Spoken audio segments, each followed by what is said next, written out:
Bonjour à tous, bonjour à toutes.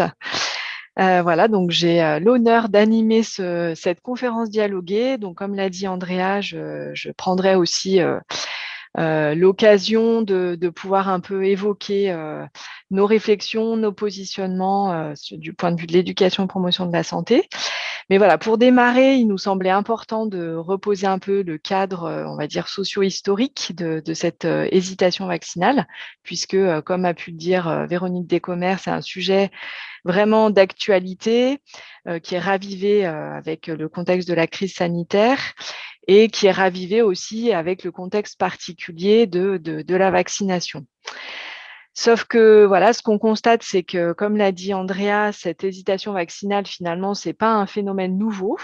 Et il nous paraissait intéressant de prendre un peu un recul historique par rapport à cette notion d'hésitation vaccinale. Avant tout, peut-être, Baptiste, est-ce que vous pouvez nous définir ce qu'on entend par hésitation vaccinale, les différents aspects que ça peut recouvrir, et puis comment on peut en parler d'un point de vue plus historique, comment ça s'inscrit voilà, dans le temps. Alors bonjour à toutes et à tous, vous m'entendez bien, c'est bon? C'est parfait. Super. Alors concernant la première partie de la question, je vais laisser mon collègue Olivier Morin y répondre et moi je récupérerai les éléments historiques par la suite. Ok, merci. Merci Baptiste. Bonjour à toutes et à tous.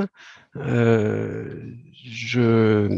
suis Olivier Morin et je suis ravi de passer la matinée avec vous. Ce que j'avais envie de dire peut-être avant de rentrer dans le vif du sujet, c'est qu'on est dans des conditions un peu particulières parce qu'on a pensé ça sous forme de conférence dialoguée. Et donc, on dialogue en fait en ligne parce que Baptiste est à côté de moi dans le même couloir, mais pas dans la même salle. Et Lucie est dans un troisième bureau. Donc voilà. D'un point de vue technique, du coup, c'est un format un petit peu original, mais en même temps, c'est intéressant.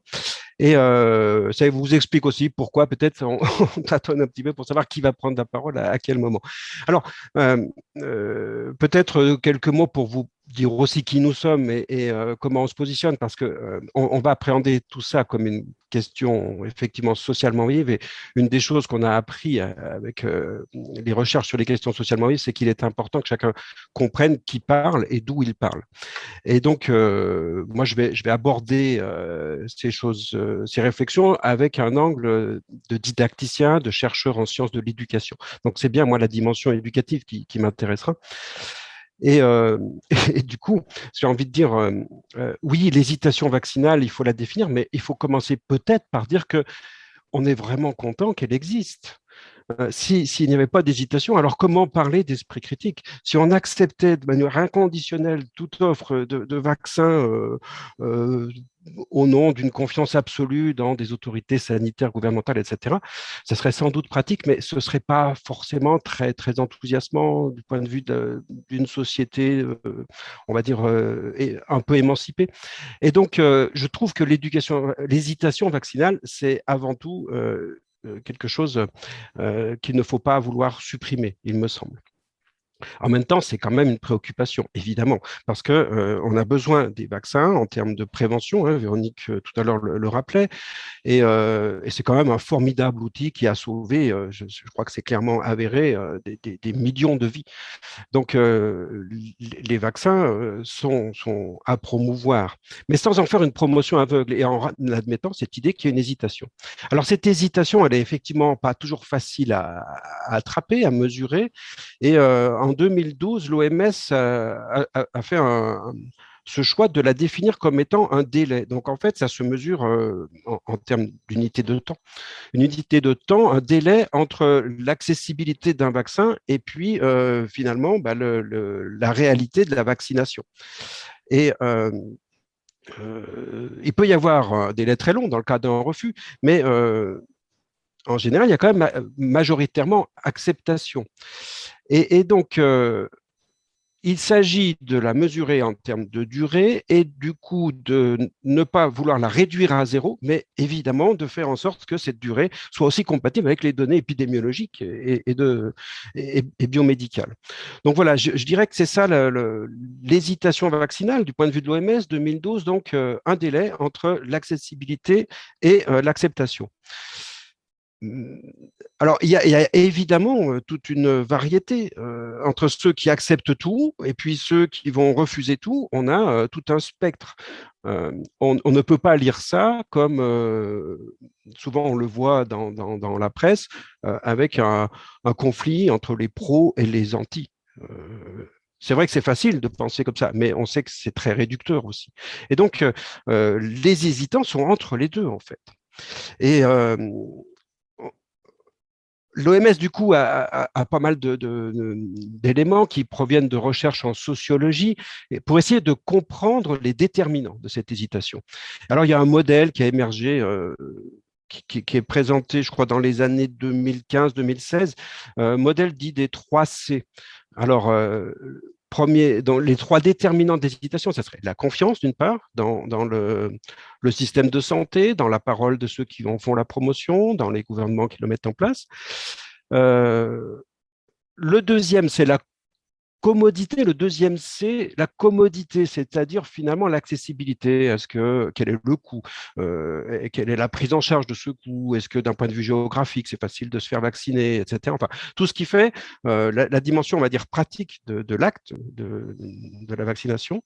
Et puis, le troisième élément déterminant, enfin la troisième famille d'éléments déterminants, ça renvoie à alors ils appellent ça la complaisance, c'est-à-dire une forme de mesures personnelles entre l'acceptation des risques potentiels d'un vaccin, bon, plus ou moins médiatisé, des effets secondaires qu'on ne connaît pas bien ou qu'on va surcommuniquer. Et puis, la complaisance qu'on peut avoir avec une maladie qu'on appellera une maladie infantile, une maladie qui paraîtra pas grave, etc.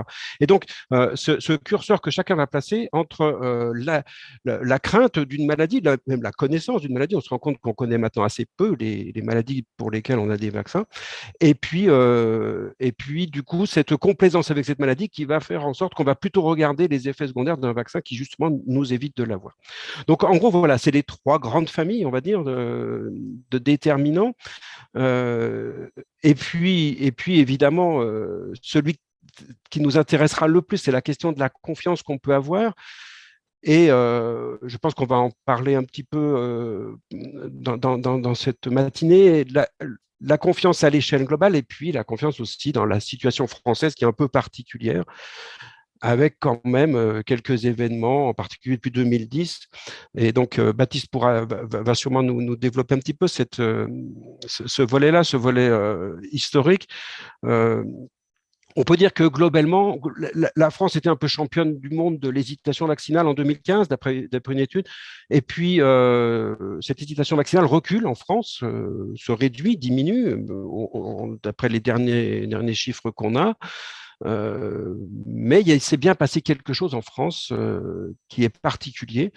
Et donc, voilà, on a ces grands déterminants à l'échelle mondiale, et puis on a notre histoire particulière avec voilà, des choses qui se sont produites déjà dans les années 90, hein, le vaccin contre l'hépatite B. Alors, je vois qu'il y a des choses qui se passent sur mon écran, je sais, oui.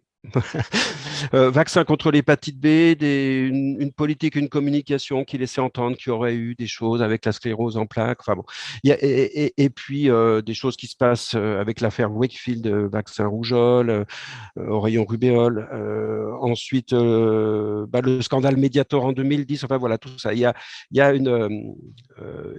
pas mal d'éléments, on va dire contextuels français, qui nourrissent cette hésitation vaccinale. Mais je ne veux pas en dire trop parce que je pense que Baptiste va être bien plus précis et rigoureux que moi sur ce point. Merci Olivier pour ce premier cadrage déjà, je pense, nécessaire sur les déterminants de l'hésitation vaccinale. Et donc, Baptiste, effectivement, je vous laisse compléter sur la dimension plus historique de cet enjeu-là. Très bien, merci beaucoup. Alors, comme Olivier, je vais apporter un élément de précision d'où je parle, en fait, parce que ça nous semble assez important. Donc, à la différence d'Olivier, qui est didacticien, en fait, des questions socialement vives, moi, je suis historien de la médecine et de la santé. Donc, je vais vous parler en tant qu'historien. Et mes thématiques de recherche, plus particulièrement, c'est l'histoire du développement vaccinal et l'histoire des politiques de vaccination au XXe siècle. Donc, l'hésitation vaccinale, c'est pas une de mes spécialités, mais c'est inévitablement un phénomène que j'aborde à la fois dans ma recherche et dans mes enseignements à la faculté de médecine Lyon-Est. Cela dit, si vous êtes intéressé, plus tard, donc on pourra y revenir dessus, hein. On a de vrais spécialistes en France, donc j'ai 2 noms en particulier, hein, que je pourrais vous donner, qui ont fait de très, très beaux travaux justement sur cette, thématique qu'est l'hésitation vaccinale, hein. Donc il ne faudra pas hésiter, à solliciter pour avoir, justement, ces noms-là et ces travaux-là. Simplement, avant de rentrer dans les, on va dire dans les faits historiques, hein, de l'hésitation vaccinale, pour compléter et pour appuyer vraiment les propos de mon collègue Olivier, hein, il est important d'insister sur la différence entre l'hésitation vaccinale et ce qu'on appelle l'antivaccinalisme. Parce que dans le discours actuel, on a tendance à amalgamer les deux et c'est une erreur grossière. L'antivaccinalisme, ce sont des personnes, alors qui sont minoritaires, hein, qui n'ont confiance dans aucun vaccin. Donc c'est quand même une position qui est assez controversée, assez radicale, assez arrêtée, hein, et on ne les fera pas bouger là-dessus. L'hésitation vaccinale, c'est la majorité des cas à l'heure actuelle. Et donc, c'est des personnes qui vont être hésitantes sur 1, 2 ou 3 vaccins. Mais ça va être très contextualisé, hein. Ça va dépendre du moment, ça va dépendre du lieu, ça va dépendre de la classe d'âge, ça va dépendre des personnes, etc., etc. Et au final, il est tout à fait normal et légitime d'avoir des doutes parfois concernant certains vaccins.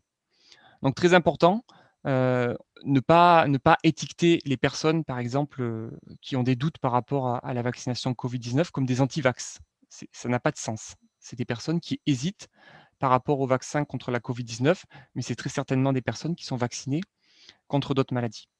Donc ça, c'est le premier point important et je pense que c'est vraiment une ligne directrice, un fil conducteur tout au long de la matinée, hein, de ne surtout pas, décrédibiliser les doutes, les incertitudes qui peuvent apparaître parce qu'elles sont normales, elles sont légitimes.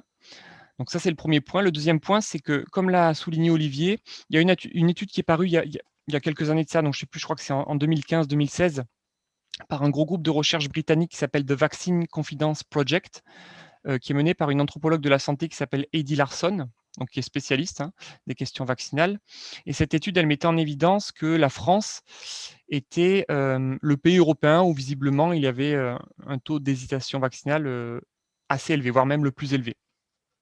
Alors, le grand pays de Pasteur, hein, donc ça pouvait faire un peu tâche vis-à-vis voilà, de l'histoire française, mais il faut bien contextualiser parce qu'en fait, ce qui était mis en évidence via un questionnaire, hein, c'était de savoir si les personnes considéraient les vaccins comme sûrs. Et effectivement, en France, ce qui était apparu, c'est que 45% des personnes interrogées ne considéraient pas les vaccins comme sûrs. Or, il y a une différence entre considérer les vaccins comme sûrs et se faire ou ne pas se faire vacciner. Et là aussi, il y a, je trouve, un fossé assez impressionnant parce qu'on a réellement l'impression qu'en France, c'est un pays fortement hésitant vis-à-vis des vaccins, de la vaccination. Or, quand on regarde la couverture vaccinale et même la couverture vaccinale, hein, pour la Covid-19, je crois que, alors il faudrait revérifier, hein, je ne veux pas vous dire de bêtises, mais il me semble que la couverture vaccinale pour la Covid-19 en France, les derniers chiffres des personnes qui peuvent se faire vacciner, hein, c'est de l'ordre de 80%. D'accord. Donc, si on inclut les personnes qui ne peuvent pas se faire vacciner, je crois qu'on est dans l'ordre de 60 à 65%. Donc, on a quand même une couverture vaccinale qui est non négligeable. Et je ne vous parle même pas de la couverture vaccinale des autres vaccins, hein. Malgré l'obligation des 11 vaccins depuis 2018, on n'a pas vu pour le moment une diminution de la couverture vaccinale. Au contraire, il y a plutôt eu une augmentation. Donc, attention aussi à ce qu'on entend et entre ce qu'on entend et la réalité. D'accord. Parce qu'on a beau étiqueter la France comme un pays avec une forte hésitation vaccinale, ce n'est pas forcément la réalité. Alors, maintenant, pour passer on va dire au côté historique, à partir du moment où les premiers vaccins ont été développés, donc le premier vaccin, on va dire, qui n'est pas réellement un vaccin moderne, hein, mais le premier vaccin qui a été mis en place, on va dire, ou mis en évidence, donc c'est à la fin du XVIIIe siècle par Jenner, Édouard Jenner, un médecin britannique, hein, qui s'était rendu compte qu'en utilisant donc une maladie, donc le cowpox, en fait la variole des vaches, en introduisant du pus de cowpox à une personne saine, entre guillemets, hein, elle pouvait être protégée contre la variole. Donc la variole qui était une maladie dévastatrice au XVIIe, XVIIIe siècle, hein, notamment en Europe, où il y avait plusieurs dizaines de milliers de morts par an, avec un taux de létalité de 20%, donc c'était quand même une maladie très très importante. Et à partir du 19e siècle, on s'est mis on a perfectionné le vaccin là, que Jenner a mis au point, puis on s'est mis à vacciner de façon beaucoup plus importante, hein, parfois même à travers des campagnes de vaccination massive.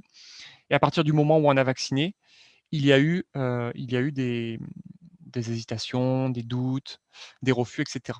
Donc c'est vraiment inhérent au vaccin, à la technologie vaccinale. Alors comment est-ce qu'on peut l'expliquer? C'est assez complexe, mais il me semble qu'il y a quand même 2 éléments clés qu'on doit garder en tête par rapport à ça. C'est que le vaccin, la technologie vaccinale, en fait, est une pratique préventive. C'est-à-dire que nous allons vacciner une personne contre une maladie que potentiellement elle ne contractera jamais. Ça, c'est très important parce que, comme n'importe quelle pratique médicale, il y a un risque, hein. On est bien d'accord que le risque zéro n'existe pas. Donc, lorsqu'on se fait vacciner, il y a aussi un risque d'avoir un effet désirable majeur, d'avoir un effet grave, etc. Donc, il y a peut-être cet aspect-là qui peut être compliqué à appréhender, hein, c'est-à-dire on nous protège contre quelque chose au final qu'on n'est pas sûr d'avoir. Et c'est pour ça probablement que pour des interventions, pour des médicaments, euh, on va dire l'acceptation est plus forte parce que la maladie est déjà déclarée, parce que voilà, c'est une intervention qui va apparaître sur quelque chose qui est déjà présent. Tandis que là, on n'est pas sûr par rapport au vaccin. Ça, c'est le premier point. Et deuxième point qui me semble assez important aussi à mettre en évidence, c'est que la plupart des vaccinations, au final, elles se font sur les enfants via le calendrier vaccinal, hein, donc sauf épidémie ou pandémie globale. Hein. Mais de façon générale, les personnes majoritairement vaccinées sont les enfants. Et je pense qu'il y a aussi toute une représentation qu'on a de l'enfant, de l'avenir probablement, voilà, de l'avenir de la nation, etc., qui fait que ce n'est pas anodin de vacciner. D'ailleurs, on voit bien, enfin, je ne sais pas si vous avez eu l'opportunité de voir un petit peu parfois des manifestations qui peuvent avoir lieu, alors des manifestations soit contre la Covid-19, soit contre le pass sanitaire, etc., mais souvent, en fait, on a des personnes qui vont scander ne touchez pas à nos enfants, etc. Donc, vous voyez, cette représentation de l'enfant, en fait, hein, euh, premier individu à être vacciné, c'est très, très fort. Hein. Et d'ailleurs, lorsqu'on parle d'hésitation vaccinale, on a souvent cette question qui revient de il y a 11 vaccins obligatoires pour nos enfants, mais est-ce que ça ne fait pas trop pour un petit corps, etc. Donc on voit quand même hein, qu'il y a une symbolique très très forte vis-à-vis de l'enfant. Donc l'hésitation vaccinale, elle est apparue au final au 19e siècle hein, avec les campagnes de vaccination massive contre la variole.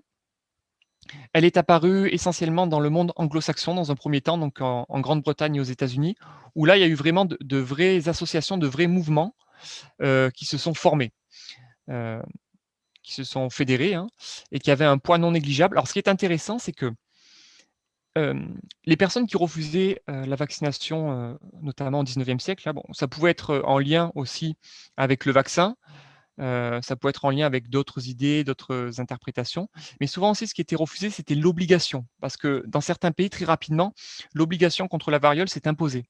L'obligation de vaccination contre la variole s'est imposée. Et en fait, les gens refusaient, et ça, c'est quelque chose qu'on retrouve toujours à l'heure actuelle, hein, cette obligation, cette emprise en fait de l'État sur le corps individuel.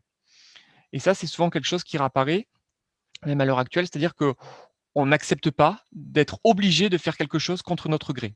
Et déjà, avec la variole, c'était donc quelque chose qui était assez significatif. Ah bon, il y avait d'autres raisons, hein, notamment parce que donc on utilisait au tout début le copox, donc le pus de la vache, hein, et à cette époque, on craignait qu'il y ait voilà, un mélange des espèces et que vous avez peut-être déjà vu ces images en fait de vaccination où on a l'impression de voir des gens avec des cornes qui poussent, des sabots, des museaux de vache.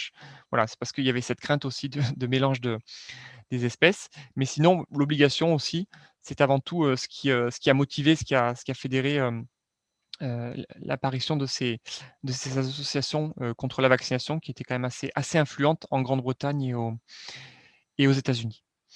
Et comme l'a très bien dit Olivier, comme ça a déjà été montré par d'autres chercheurs, hein, en France, en fait, on n'a jamais eu de mouvement aussi important.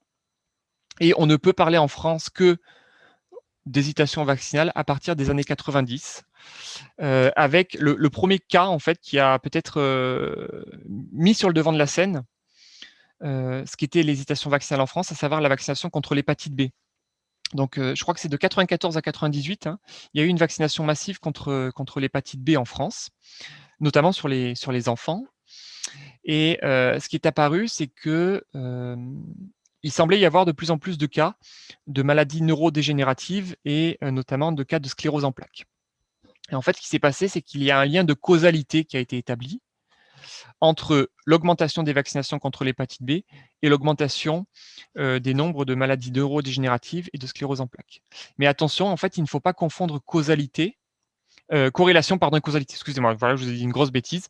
Il y a eu un lien de corrélation qui est apparu entre le nombre de vaccinations et le nombre de cas de sclérose en plaques. Donc, c'est-à-dire que plus les vaccinations augmentaient, plus il y avait de nombre de sclérose en plaques. Donc ça, c'est une corrélation. Mais il faut distinguer la corrélation et la causalité. D'accord ? C'est pas parce qu'il y a corrélation qu'il y a forcément causalité. Et effectivement, il n'y a pas de lien de cause à effet qui a été démontré entre vaccination contre l'hépatite B et sclérose en plaques. Mais n'empêche, on a constaté en fait ce nombre de cas qui augmentait, hein, et on n'a pas su l'expliquer.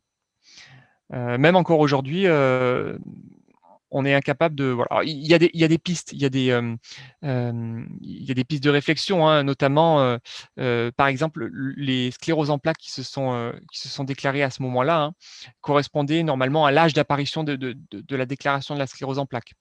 Donc en fait, voilà, c'est une corrélation, c'est quelque chose qui a été plus affiché parce qu'évidemment, lorsqu'on fait une campagne de vaccination, c'est aussi beaucoup plus facile de mettre en évidence, de faire apparaître des incidents, quels qu'ils soient, hein, que lorsqu'on fait des vaccinations ponctuelles tout au long de l'année via le calendrier vaccinal.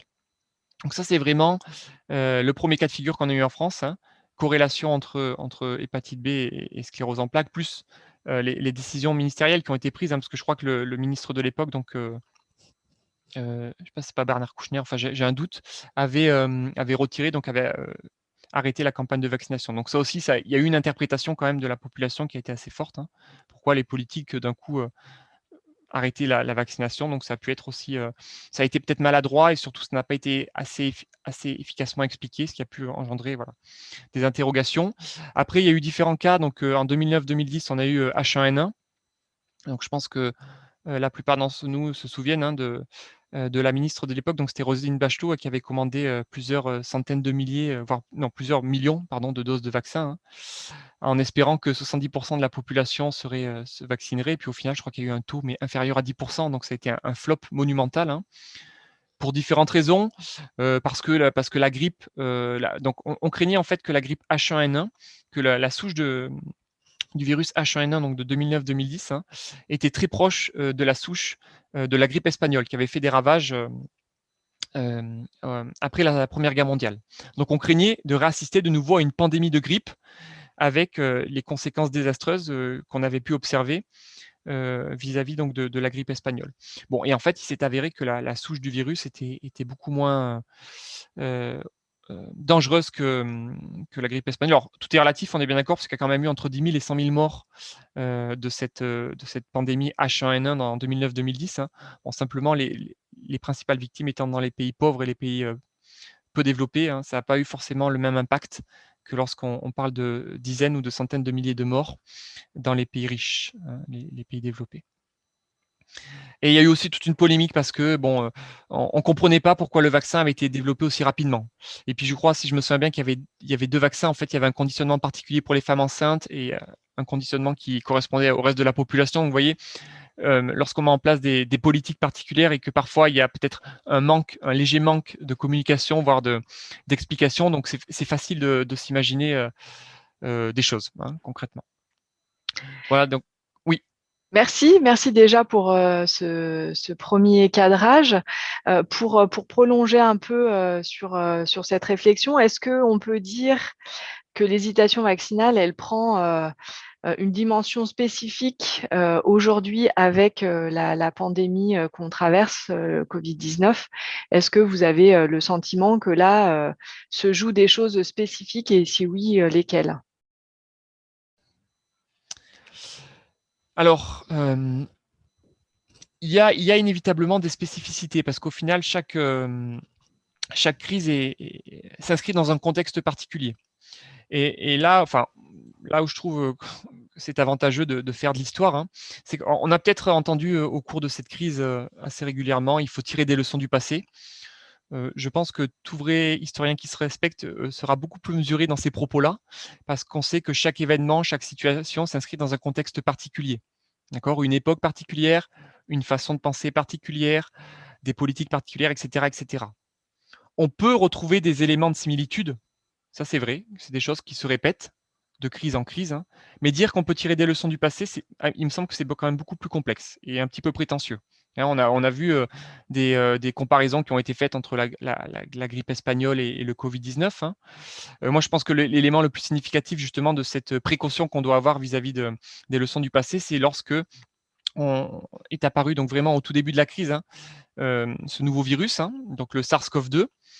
On se dit assez rapidement, bon, ben, ce sera comme le SARS-CoV, la pandémie de SARS-CoV, hein, qui a eu en 2002-2003, hein, une pandémie qui a fait 700 morts, je crois, qui a fait le tour du globe assez facilement, mais qui a été très très vite maîtrisée, hein. Et comme le virus était assez similaire à celui-ci, on s'est dit on va gérer aussi facilement, hein. Et puis bon, on s'est rendu compte qu'on gérait pas aussi facilement, notamment parce que dans le cas de SARS-CoV-2, hein, donc de la Covid-19, il y a des porteurs asymptomatiques et les porteurs asymptomatiques, c'est la plaie dans les pandémies, hein, puisque le temps qu'on se rende compte que la maladie est installée, elle a déjà eu le temps de se propager. Voilà, donc ça, c'est effectivement, il y a des similitudes qui réapparaissent, mais c'est surtout une crise qui est spécifique pour différentes raisons, hein, parce que, comme on l'a vu, donc il y a beaucoup de discussions par rapport au vaccin. Il y a eu beaucoup comment, de doutes qui sont apparus, notamment par rapport à la rapidité de production du vaccin. Et c'est vrai que si ce n'est pas expliqué, c'est normal de se demander, mais comment est-ce que c'est possible en un an, voire moins d'un an, de développer un vaccin efficace, alors qu'habituellement, les vaccins, bon, ça prend, je ne sais pas, 5-6 ans à être développé, hein. Et effectivement, quand on n'a pas ces éléments-là, c'est logique de s'interroger. Alors, pourquoi est-ce que les vaccins ont été développés aussi rapidement, très, très, très rapidement, là, pour le coup? C'est déjà parce que, inévitablement, en temps d'urgence, donc les processus administratifs qui sont mis en place sont facilités, hein. Alors, ça ne veut pas dire que les étapes sont chuntées, hein, pour le développement des vaccins, loin de là. C'est-à-dire que c'est facilité. L'exemple le plus concret, c'est que pour l'autorisation de mise sur le marché des médicaments, en règle générale, donc l'Agence nationale du médicament et de la santé attend que les dossiers soient complets normalement. Et là, en cas d'urgence, notamment durant la crise, elle a permis à ce que les pièces du dossier soient fournies au fur et à mesure, notamment pour la mise sur le marché des vaccins. Et ça, c'est le premier élément. Donc, les processus administratifs qui sont facilités. Il y a aussi le fait que les premiers vaccins ayant été mis sur le marché étaient des vaccins à ARN messager, donc il y avait une production chimique, au contraire de vaccins à virus vivant inactivés tués ou à virus vivant tués. Donc en fait, on ne travaille pas sur des micro-organismes vivants, donc ça prend moins de temps. Ça facilite, hein, bien évidemment. Et enfin, quelque chose qu'on a tendance à oublier, mais pour finaliser en fait le développement, puis après la mise sur le marché d'un médicament ou d'un vaccin, il y a une étude de phase 3, hein, qui normalement se réalise en conditions réelles. Et parfois, c'est compliqué, ça prend du temps parce que si on veut développer un vaccin pour lutter contre une maladie, ben, il faut qu'il y ait une épidémie de cette maladie. D'accord? Et comme bon, bah, une épidémie en tant que telle, c'est localisé, on est bien d'accord, hein, ce n'est pas une pandémie, donc ça peut être parfois très compliqué de pouvoir vacciner au bon moment pour tester le vaccin. Mais là, en période de pandémie, comme pratiquement toute la population mondiale était affectée par la maladie, donc c'était très facile de réaliser les essais de phase 3. Voilà, donc ça explique pourquoi, ça explique en tout cas comment un vaccin a pu être développé aussi rapidement. C'est des éléments qui expliquent comment le vaccin a pu être développé aussi rapidement. Après, on s'est rendu compte qu'il y avait aussi, qu'il y a visiblement une crise de confiance. Alors, je ne sais pas si elle est plus importante, mais disons qu'elle est plus visible qu'elle ne l'a pu l'être au cours des précédentes crises, hein. Donc, une crise de confiance vis-à-vis des politiques de façon générale, et aussi une crise de confiance peut-être vis-à-vis de la science et de la médecine. Des politiques, parce que bon, les mesures qui ont été prises, hein, du confinement, voilà, donc ça s'appelait confinement, mais au final, ça ressemblait fortement à une quarantaine, hein, étaient des mesures que beaucoup de personnes n'avaient jamais connues ou très très peu connues, hein, donc ça a été quand même un changement assez important, qui a été très mal vécu, hein. Donc inévitablement, enfin de façon générale, qui a été très mal vécu, donc inévitablement, ça a ajouté quelque chose en fait, hein, à la question. Et puis on s'est rendu compte qu'il y a eu énormément de débats, énormément de communication sur les vaccins, sur la maladie, tout et son contraire était dit au jour le jour. Hein. Tout le monde avait tribune, tout le monde était spécialiste de la Covid-19, hein, tout le monde était épidémiologiste, tout le monde savait interpréter des courbes, etc. Donc il y a beaucoup de choses en fait qui ont circulé, beaucoup d'informations qui ont circulé et qui ont créé très certainement en fait une crise de confiance hein, entre le discours qui pouvait être donné des autorités sanitaires compétentes et les personnes qui étaient interviewées, par exemple. Hein. Bon, vous connaissez probablement le Didier Raoult, hein, qui a été la figure symbolique de cette confusion scientifique. Et surtout, ce qui s'est passé, c'est qu'on s'est rendu compte que on avait parfois l'impression que la science était quelque chose, vous savez, une sorte de monolithe ancré, très très objectif, hein, c'est-à-dire le scientifique met sa blouse et il est imperméable au contexte extérieur, au social, etc. Puis surtout, on s'est rendu compte que la science se fait en fait. Et là, on a vu au cours de cette crise des gens qui vous disaient aussi, on ne sait pas en fait, on ne sait pas encore comment ça se passe, on ne sait pas comment le virus se propage, on ne sait pas quel est le moyen privilégié de le contracter, on ne sait pas si l'immunité durera, on ne sait pas s'il pourrait y avoir de couverture vaccinale. En fait, il y avait beaucoup de choses qu'on ne savait pas. Et quand on est dans un élément anxiogène comme ça, comme cette crise, on cherche des réponses. Et donc, quand les autorités officielles ne peuvent pas donner de réponse, des gens se tournent vers d'autres médias, entre guillemets. Hein. Et c'est là où c'est non négligeable. Hein. Ce n'est pas la seule cause, hein, mais au XXIe siècle, on ne peut pas omettre l'influence des réseaux sociaux par rapport à ça. Hein. Voilà. Oui, alors, Lucie. Oui, juste peut-être Olivier, sur cette question-là, tu as un éclairage complémentaire?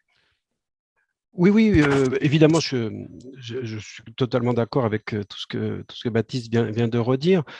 Ce que je pense aussi, c'est que, comme le dit Baptiste, en fait, l'hésitation vaccinale, c'est l'hésitation vis-à-vis de tel ou tel vaccin dans tel ou tel contexte spatial, temporel, politique, social. Et peut-être rappeler qu'en France, tout ça s'est arrivé très tôt après la promulgation de la loi de 2018 qui élargit le nombre de vaccins obligatoires de 3 à 11 pour les nourrissons. Et on avait donc un contexte français qui était déjà assez tendu. Avec des gens qui étaient quand même déjà un peu en réaction, comme on le disait tout à l'heure. Ce qui est refusé, c'est pas forcément le vaccin, ça peut être l'idée qu'on nous oblige. Et donc en France, il y a ce choix de ce gouvernement qui a été, on va obliger. Bon, il y a eu un débat citoyen, il y a eu une consultation, il y a eu une concertation citoyenne à ce propos-là. Mais le choix, ça a été finalement, on oblige. Il y avait d'autres options. Et donc, dans un contexte où on oblige, alors forcément, il y a des crispations, il y a peut-être des choses qui ont tendance à se polariser, et peut-être que les gens qui sont contre les vaccins vont se retrouver à avoir plus d'audience que ce qu'on souhaiterait, parce que justement, on a créé une situation un peu délicate, un peu sensible. Et peut-être ça amène un espèce d'amalgame. Alors, en France, mais sûrement ailleurs aussi, mais en France, sans doute encore plus, parce qu'on a été inquiété en France, je crois, on a eu beaucoup de réflexions qui se sont développées sur l'idée que si des vaccins deviennent obligatoires, alors ceux qui ne le sont pas sont moins importants peut-être. Et donc, on était très sensible à cette idée. Un vaccin obligatoire, c'est un vaccin essentiel, mais alors est-ce que tous les vaccins sont essentiels? Ou alors, s'il y en a qui ne le sont pas, est-ce que s'ils ne sont pas essentiels, alors est-ce qu'on nous les vend parce que le Big Pharma, vous savez, ce concept de Big Pharma qui arrive dans les années 2010, là on a aussi le scandale du sang contaminé, enfin tout ça, on a ces théories un peu complotistes qui nous amènent à douter, après tout, si c'est juste recommandé, alors il n'y a pas ce label, et donc s'il n'y a pas le label, est-ce qu'on est en train de nous manipuler, de nous vendre des produits de consommation, en fin de compte, dont on aurait moins besoin? Et donc voilà, je pense que ça rajoute une coloration peut-être française à cette hésitation qui, à l'échelle mondiale, comme le dit Baptiste, c'était quand même une course à la production. Et donc, il y avait aussi forcément un petit peu d'incertitude de la part des non-spécialistes sur cette technologie ARN messager qui, en fin de compte, n'arrive pas comme ça du jour au lendemain. Il y a des années de travaux en amont. Mais c'est vrai quand même qu'on est un peu dans une situation inédite. Donc, course à la production, et puis course à l'achat aussi, parce qu'à un moment donné, les pays se sont lancés dans des tractations pour savoir qui allait acheter combien de doses. Et dans ces négociations-là, il y a eu un moment, je pense que vous vous rappelez, au printemps dernier, où l'Europe discutait avec les producteurs de la question de la prise en charge financière du coût d'éventuels effets secondaires qu'on ne connaîtrait pas.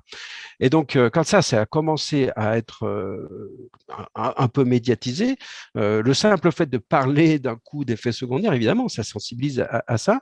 Et on se dit, mais alors, les gens qui produisent, ils ne prennent pas en charge, il faut discuter avec eux. Enfin, voilà. On est dans un contexte où il y a des négociations qui doivent, je pense, rester discrètes. Et bon, bah, c'est le propre d'une négociation. Hein. Il y a des gens autour de la table, mais pas tout le monde. Et puis, il y a des choses qui sont sorties comme ça. Il y a eu des gens qui ont peut-être cru être des lanceurs d'alerte et qui peut-être aussi créer un peu une ambiance anxiogène. Donc, une urgence, une mondialisation, bon, ça, on l'a tous bien perçu, et qui vient s'ajouter à un contexte français qui était déjà, je pense, un petit peu critique. Ok, merci. Alors, on voit avec déjà ce premier panorama historique, socio-historique, que finalement, la question de l'hésitation vaccinale, elle soulève de nombreuses potentielles controverses. Et donc, c'est aussi pour ça qu'on parle de questions socialement vives. C'est un terme qu'on utilise de plus en plus, qui interroge clairement sur la posture de l'éducateur pour la santé. Ces questions socialement vives. Et donc, on voit déjà, vous avez évoqué plusieurs controverses, hein, la question de l'obligation, est-ce que l'obligation, c'est la bonne stratégie? La question de la place des médias, la question vraiment de l'impartialité de la science, est-ce qu'elle est complètement dégagée des lobbies? Voilà, donc, on voit que ça soulève un certain nombre de controverses. Avant d'aller plus avant sur les questions que ça pose en termes de posture éducative et finalement, qu'est-ce qu'on entend par éducation pour la santé, quelles sont ses intentions?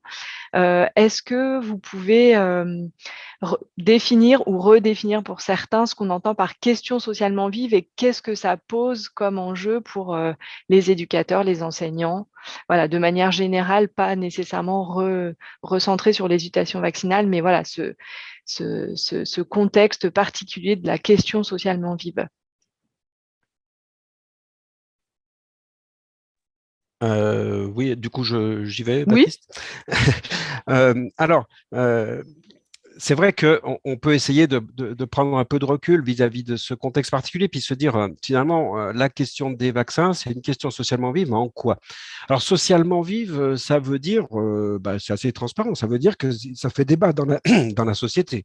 Voilà, il y a des choses, dans des questionnements, des échanges qui font qu'il y a une vivacité du débat. Et en parlant de vivacité, ça dit bien déjà que cette vivacité, on peut aussi la mesurer et qu'en quelque sorte, il y a des moments où les questions peuvent être plus ou moins vives. Et, d'ailleurs, en éducation, on peut aussi parfois se dire, il s'agit de raviver une question parce qu'il y a de bonnes raisons éducatives de la réactualiser. Et puis, parfois, au contraire, il faut plutôt calmer le jeu et une question qui est très chaude, essayer de rafraîchir un petit peu la température ambiante pour que voilà, on puisse l'aborder de façon un peu plus sereine. Mais en tout cas, il y a cette dimension de désaccord. Question socialement, ça veut dire désaccord et puis des groupes qui vont prendre position. Donc, ça veut dire, c'est une question sensible parce qu'il y a un enjeu collectif, chacun se sent impliqué, concerné. Question qui mobilise, d'ailleurs Véronique le reprenait tout à l'heure, cette idée, une question qui à la fois mobilise et divise. Elle mobilise des personnes, elle divise des groupes, et elle peut devenir une question conflictuelle. Et il vaut peut-être, en termes d'éducation, c'est peut-être intéressant de se dire qu'est-ce qu'on peut faire quand on rend fertile la controverse, mais avec évidemment le danger du conflit qui est derrière. Donc, question qui mobilise et qui divise, question sensible, question délicate. Alors, elle mobilise des gens, mais pour chacun de nous, elle mobilise plein de choses. Elle mobilise des émotions, elle mobilise des représentations qu'on peut avoir. On le disait tout à l'heure, du rapport au scientifique, par exemple, la représentation qu'on a du sachant. Hein, Didier Raoult était le sachant pendant des mois. Il s'est présenté comme celui qui avait toujours un microscope et une blouse blanche, quoi. C'était vraiment le stéréotype du. Bon, et en réponse, il y en a d'autres qui ont une représentation du chercheur comme étant plutôt un savant qui va débattre, qui va examiner les contextes. Donc, on voit bien que là, il y a des représentations. Représentation qu'on peut avoir du risque, le risque de la maladie, le risque des effets secondaires, le poids qu'on donne à ces risques. Représentation qu'on peut avoir de la nature, hein, cette idée de santéisme, un petit peu la nature qui nous permet de… Voilà. Et ça mobilise aussi des valeurs. Alors, dans notre exemple, les valeurs de justice, de responsabilité, d'équité, mais aussi de liberté. Donc, des représentations, des valeurs, des émotions. Et puis, il faut bien le dire aussi, il y a des intérêts qui sont mobilisés. Et donc, on se pose forcément la question des conflits d'intérêts, des jeux d'intérêts, des jeux de pouvoir, etc. Alors, ça divise. Et cette division, elle peut être amplifiée par un jeu médiatique. Donc voilà, on peut dire que voilà, il y a ces éléments-là pour ce qui est d'une question socialement vive.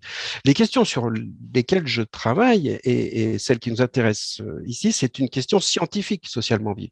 C'est-à-dire que les controverses qu'elle héberge sont des controverses socio-scientifiques. On ne peut pas, dans un cas comme celui-là, s'intéresser à la question qui fait débat dans la société sans aller essayer de comprendre des éléments de science.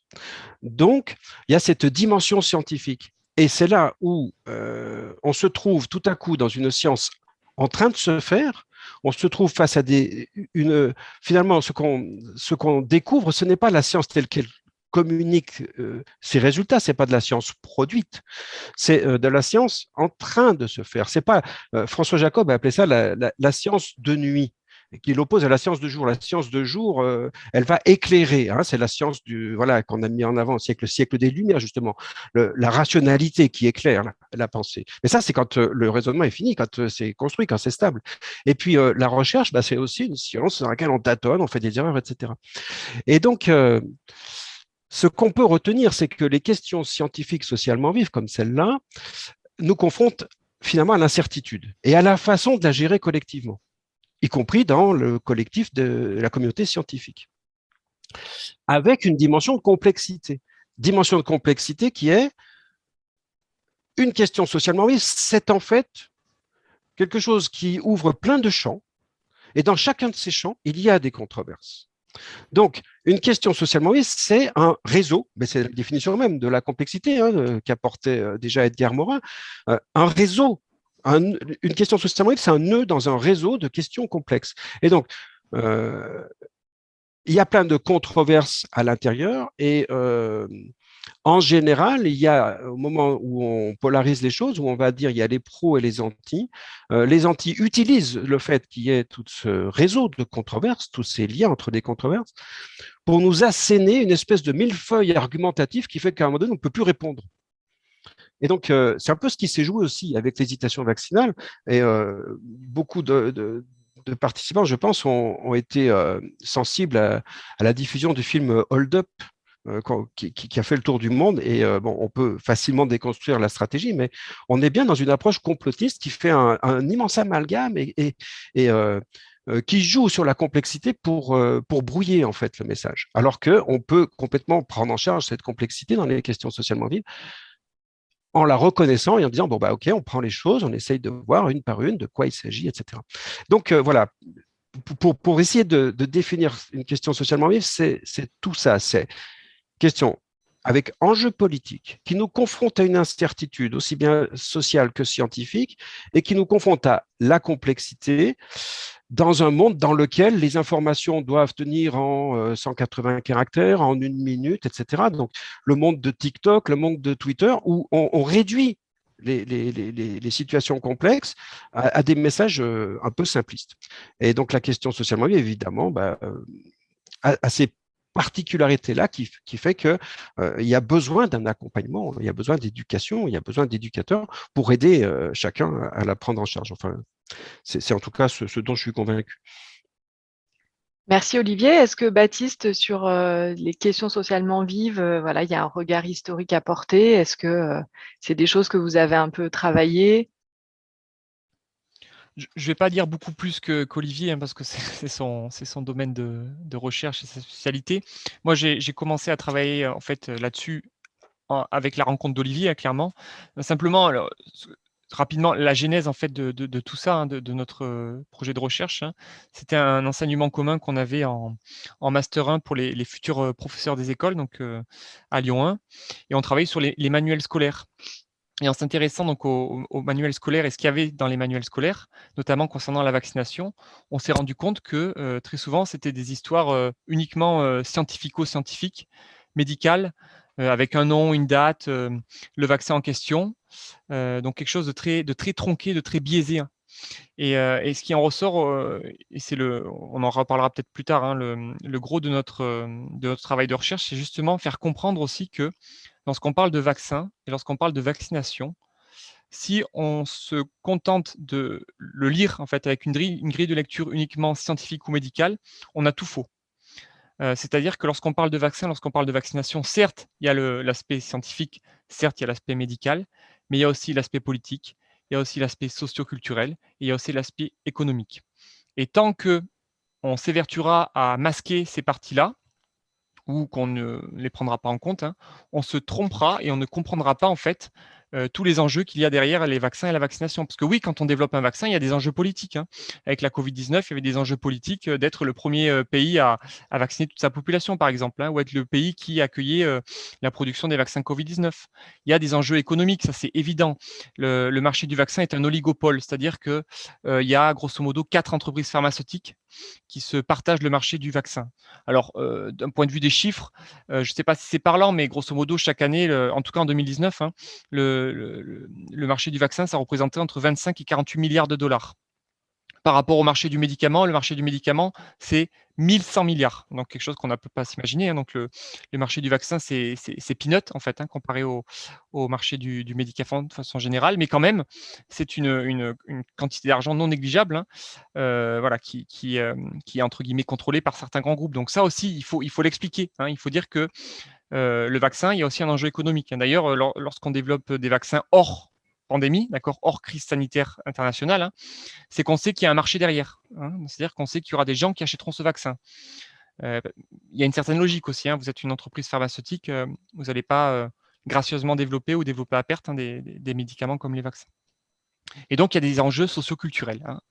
En l'occurrence, Olivier l'a très bien évoqué, hein, dans un contexte français où on avait déjà l'obligation vaccinale qui venait juste d'arriver, où on a une crise de confiance vis-à-vis parfois donc des autorités, des institutions, des politiques. Bon, bah, il y a ça en plus qui doit être pris en compte, hein, lorsqu'on parle justement de vaccination, de campagne de vaccination, d'obligation ou pas de vaccination en fonction des corps de métier, etc. Voilà, je m'arrête là simplement pour ça. Merci. Oui, Olivier. En fait, je pense que c'est vraiment essentiel de se dire ce rapport qu'on peut avoir en contexte, toujours en contexte, on a un certain rapport au savoir et ce rapport au savoir, il est assez différent de celui qu'on peut développer dans une forme de confiance absolue qu'on aurait à une science qui se présenterait comme universelle. En réalité, on ne peut pas appliquer les mêmes modes de pensée lorsqu'on est sur des savoirs en situation et lorsqu'on est sur un travail de conceptualisation, de théorie scientifique. Et j'ai l'impression que peut-être on peut retenir que, d'ailleurs, en sociologie, ils appellent ça la sociologie de la traduction, hein, c'est l'équipe de Calon, Lascaux, etc., ils disent que les questions socialement vives, les questions scientifiques socialement vives, ce qu'elles revendiquent, c'est la légitimité des non-spécialistes à participer aux décisions politiques à propos des questions qui mobilisent des savoirs scientifiques. C'est-à-dire, ils remettent en question l'idée qu'il y a des experts qui seraient désignés par des décideurs et du coup, il y a en quelque sorte une délégation du pouvoir. Le citoyen délègue son pouvoir au décideur et le décideur considère que le savoir est produit uniquement par les experts. Et donc, ça, c'est un schéma qui a marqué les esprits au XXe siècle. Et puis au XXIe siècle, on a atteint les limites de ça. On se rend bien compte qu'il y a une revendication de chacun à faire des choix. Et donc, c'est pour ça que l'idée même d'obligation est un peu contradictoire avec l'idée de choix, à faire des choix politiques, collectifs, à participer à la construction d'un avenir partagé, désirable, qui prennent en compte le savoir scientifique, mais qui ne prend pas en compte l'autorité de l'expert.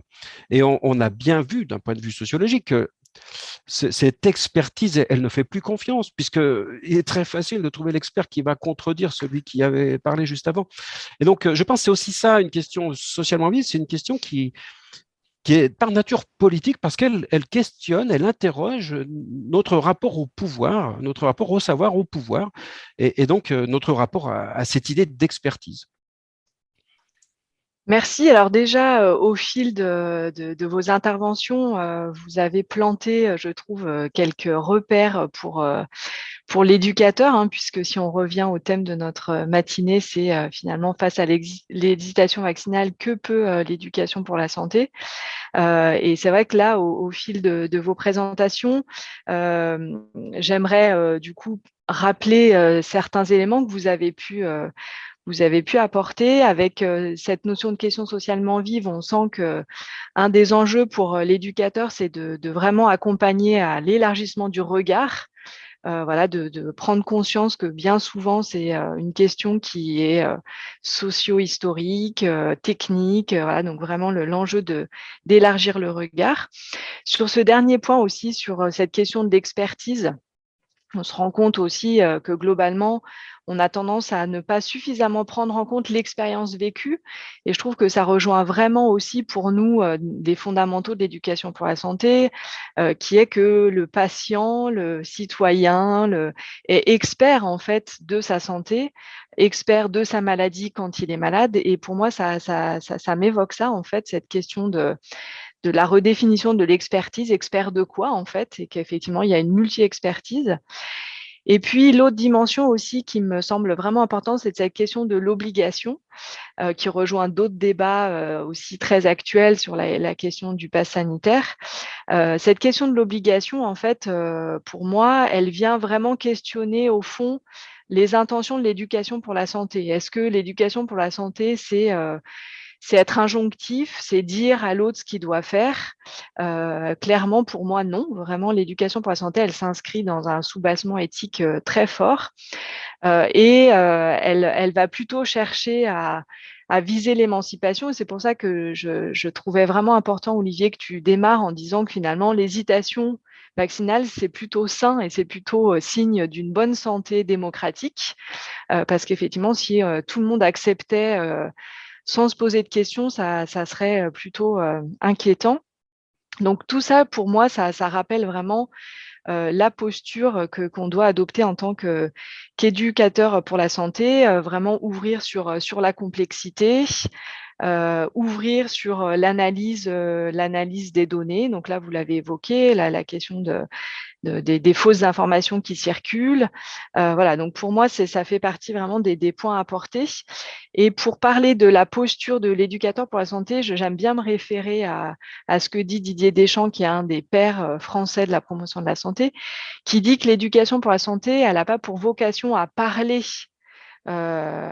au public de sa santé, donc de lui dire en gros va te faire vacciner, mais plutôt de lui donner l'aptitude de parler de sa santé. Et c'est complètement différent en fait. Pour moi, ça permet vraiment de positionner l'éducateur pour la santé comme un accompagnateur qui va permettre au public, aux citoyens, aux individus de se questionner sur ce qui freine, ce qui contraint, sur l'accès, sur le rôle qu'il peut jouer. Voilà. Donc pour moi, c'est vraiment une définition que je trouve importante et sur laquelle je me raccroche particulièrement ces temps-ci. Et en tant qu'éducateur pour la santé, je pense qu'il y a une question assez cruciale qui se pose très souvent sur de nombreuses problématiques de santé, mais là particulièrement sur la vaccination, où effectivement, on pourrait dire que d'un point de vue purement scientifique, il n'y a pas forcément de débat, il y a quand même plutôt globalement consensus sur les bienfaits de la vaccination, mais on voit que ça fait débat sur plein d'autres sphères. Et je pense que ça pose la question qu'on a pu déjà mettre au travail, Olivier, dans d'autres cadres, sur des questions plus santé-environnement, mais sur la question de la neutralité. Et là, finalement, en tant qu'éducateur pour la santé, en tant qu'accompagnateur de groupe, est-ce que l'éducateur pour la santé, voilà, qu'est-ce qu'il fait de ses convictions? Est-ce qu'il doit être absolument neutre? Voilà, là-dessus, qu'est-ce que tu peux dire de ça, Olivier?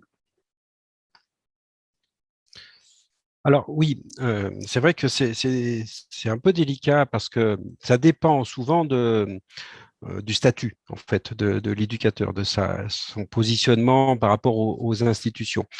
Donc, dans mon cas, c'est bien. Je suis dans une université. A priori, c'est un fonctionnement assez démocratique et ce qui a fait ses preuves. Donc, je peux m'appuyer sur des résultats de recherche et en même temps donner aussi mon interprétation. Euh, Parfois, c'est plus compliqué. Et quand je travaille avec des enseignants qui se posent des questions de leur rôle, et en particulier les enseignants de biologie, qui se posent la question de leur rôle en termes d'éducateurs à la santé, ils se sentent vraiment soumis au devoir de répéter, de reprendre, de porter le discours du ministère. En tant que fonctionnaire de l'État, on peut entendre ça, hein, bien sûr. Mais du coup, ils ont. Enfin, souvent, je travaille avec mes collègues en leur disant, mais alors, êtes-vous neutre? Parce qu'en même temps, ils affichent, ils se disent, moi, je suis neutre, hein, je suis factuel, hein, je suis scientifique. Et donc, je m'appuie sur des certitudes. Et en même temps, ces certitudes-là, elles sont quand même choisies. C'est quand même, il y a eu un processus quand même de sélection de ce qui est mis au programme, de ce qui est mis en avant. Et donc, cette question de neutralité est assez compliquée pour les gens qui doivent se positionner. Alors, ce que on a pu observer lorsque on se fixe comme objectif une éducation au raisonnement, à la pensée critique, à l'émancipation, à la prise de position tout en respectant la parole des autres, etc. Donc, quand on a cette visée très noble de l'éducation, ce qu'on voit, c'est que lorsqu'on s'empare de questions complexes, controversées, comme celle de l'hésitation vaccinale, la neutralité exclusive n'existe pas. De toute façon, il y a de l'implicite, il y a des choses qui sont derrière le discours. D'ailleurs, dans l'école, hein, si on prend le cas de l'école, elle n'est pas neutre. L'école, sur son fronton, elle écrit liberté, égalité, fraternité. Donc ça, si ce n'est pas des valeurs fortes, je ne sais pas où elles sont, les valeurs fortes. Et donc, ça veut dire qu'on n'est pas neutre. On met en avant ces valeurs-là dès le départ. Donc, on n'est pas neutre à l'école. Et on ne doit pas l'être. On doit porter ces valeurs-là. Là, je pense que tout le monde sera d'accord. C'est un peu le ciment de la nation quand même. Donc, pour commencer. Après, cette neutralité qui est parfois assimilée à une forme de factualité par les enseignants de sciences, on peut en discuter. Tout à l'heure, peut-être, on pourrait discuter, par exemple, de cette communication qu'on a depuis le mois d'août, là, qui nous dit qu'on peut débattre de tout sauf des chiffres. C'est peut-être intéressant, justement, de se poser cette question-là, peut-on en débattre? Mais ce qui apparaît, c'est que cette neutralité, de toute façon, elle n'est pas tenable et que les gens, les élèves ou dans d'autres contextes, les gens ne sont pas dupes et ils comprennent très bien que la personne qui parle se fait le relais d'un discours. Après, il y a le militantisme aussi. Alors, c'est l'autre extrême où on se revendique vraiment d'une prise de position et on est là pour influencer. En éducation, ce n'est pas non plus forcément l'objectif que tu viens de rappeler, Lucie. L'éducation à la santé, si c'est celle qui permet aux gens de parler eux-mêmes de leur santé, de leur donner la possibilité de réfléchir, alors, cette portée émancipatrice, elle est évidemment réduite lorsque on se donne comme objectif d'influencer. Donc, neutralité absolue, ça ne tient pas. Partialité absolue, bon, bah, ça ne tient pas non plus. Alors, on va se poser la question de l'impartialité. Et cette question de l'impartialité, elle était travaillée dans les années 80 déjà par Kelly dans différents contextes éducatifs. Et ce qu'il voit, c'est que, en fait, on peut avoir une impartialité neutre. Alors, ça veut dire, moi, j'ai un point de vue. Je considère qu'il y a une diversité de points de vue, mais par contre, je laisse les gens en débattre. Donc, je reconnais une diversité de points de vue, mais je ne donne surtout pas le mien. par peur peut-être justement d'influencer les participants. Impartialité neutre, et puis l'autre, c'est l'impartialité engagée. Celle qui dit, j'ai un point de vue, je l'assume, je le porte, et surtout, je donne aux gens avec qui je parle les moyens de me contredire et de développer le leur. Et donc là, c'est l'impartialité engagée. En fait, Baptiste et moi, on a commencé ce matin sur cette posture-là, impartialité engagée. Qui sommes-nous? D'où parlons-nous? Donc, on assume le fait que voilà, on a un positionnement clair. Et si on le fait, c'est parce que effectivement, les travaux de recherche là-dessus nous montrent que c'est ça qui développe, en fait, qui émancipe et qui permet de catalyser le processus qu'on est en train de viser, à savoir la construction d'une pensée libre et autonome. Ok, merci beaucoup. Je ne sais pas, Baptiste, si là-dessus, vous vouliez rajouter quelque chose ou... Simplement, par rapport à ce que vous avez dit, Lucie, au tout début, peut-être une petite précision qui me semble importante à apporter, c'est que si le processus de vaccination, au final, est très, très peu débattu au sein de la communauté scientifique, c'est-à-dire on sait ce qu'a apporté la vaccination au cours des différentes années. On sait le nombre de millions de vies d'enfants qui sont sauvés chaque année. Je crois que les chiffres de l'OMS, c'est 2,5 millions d'enfants sont sauvés chaque année grâce à la vaccination. Il faut être parfois aussi vigilant par rapport donc, au dogme que peut être la vaccination. Donc, il ne faut pas que ça devienne un dogme. Et en fait, il serait plus judicieux de parler de vaccins chacun individuellement. Et là, par contre, c'est beaucoup plus débattu. Et on le remarque en particulier parce qu'on sait maintenant à l'heure actuelle qu'il y a de nombreux médecins, notamment de médecins généralistes, qui émettent des doutes aussi vis-à-vis de certains vaccins. Oui. Ouais, donc là, par contre, c'est beaucoup moins consensuel. C'est-à-dire qu'en fonction du vaccin, on est plus ou moins d'accord. C'est-à-dire qu'il y a les vaccins historiques, diphtérie, tétanos, polio, ils ne posent aucun problème. Des vaccins beaucoup plus récents, c'est encore en questionnement. Oui, Voilà, merci de cette précision, effectivement. On voit bien que voilà, l'éducation pour la santé, c'est vraiment la complexité, la nuance, l'humilité. Et donc, par rapport à pour conclure ce premier temps de dialogue et vous laisser les uns et les autres un espace un peu d'échange pour pouvoir rebondir sur ce qu'on a pu échanger ce matin et donc engager un temps de réponse à vos questions. Voilà, peut-être juste quelques éléments sur finalement face à des questions socialement vives, face à des sujets qui font débat dans la société. Quelle posture pour un éducateur pour la santé? On a évoqué des éléments. Et donc, au-delà de la posture, quelle méthode possible. Donc, c'est des choses qu'on a mis assez au travail au sein du pôle éducation promotion de la santé, parce que c'est clair que les sujets santé environnement font souvent débat, les ondes électromagnétiques, etc. Et donc pour ça, ce qu'on avance, c'est qu'il faut pouvoir, ce que disait Olivier, poser les conditions du débat, les conditions de la construction d'un raisonnement. Et donc ça veut dire offrir des espaces de mise en discussion, d'animation de groupe. Voilà, et donc on va pouvoir mobiliser des techniques d'animation qui ne vont pas être du côté de la polémique où je cherche à tout prix à convaincre, mais qui vraiment offrent l'espace d'échange possible. Et donc, notamment avec Olivier, on a beaucoup travaillé sur les cartes de représentation des controverses, qui est une première étape pour élargir le regard. Une première étape aussi pour sortir du conflit et de reposer un peu les choses en disant qui dit quoi, dans quelle sphère, effectivement, est-ce qu'on a consensus sur tous les vaccins, ce que Baptiste, vous venez souligner, voilà, c'est de mettre à plat aussi les différentes sous-controverses. C'est une première étape utile pour pouvoir accompagner et déconstruire un peu les choses. Voilà. Donc, je vous propose qu'on arrête sur cette première phase de conférence dialoguée, sauf si vous avez un point de conclusion avant d'aller sur la deuxième partie. Est-ce que c'est bon pour vous, Olivier Baptiste, si on s'arrête là sur ce premier temps? Oui, moi je suis d'accord avec les éléments saillants là que tu reprends. J'ai envie d'insister lourdement sur le fait que le dogmatisme emmène à l'induction généralisante Et on le voit bien avec le cas des vaccins. Et ça, c'est pas recevable. Et du coup, ça va contre le message qu'on voudrait porter. J'ai envie d'insister sur le fait que la polarisation des discours, ça entraîne vers des débats qui ne sont pas des débats, mais des combats et qui n'aident pas à penser. Et donc, voilà, après, tu disais aussi, tu rappelais, il n'y a pas une question, mais des tas de questions. Et donc, reconnaître la complexité. Je pense que si on a ces 3 points de vigilance-là, je ne me fais pas enfermer dans la polarisation. Je prends toujours soin de ne pas être dogmatique. Et enfin, je prends toujours soin de ne pas réduire, de ne pas faire des raccourcis. Ben, il me semble que, à propos d'éducation vaccinale, mais à propos de plein d'autres questions sensibles, l'éducateur a un petit tableau de bord en quelque sorte.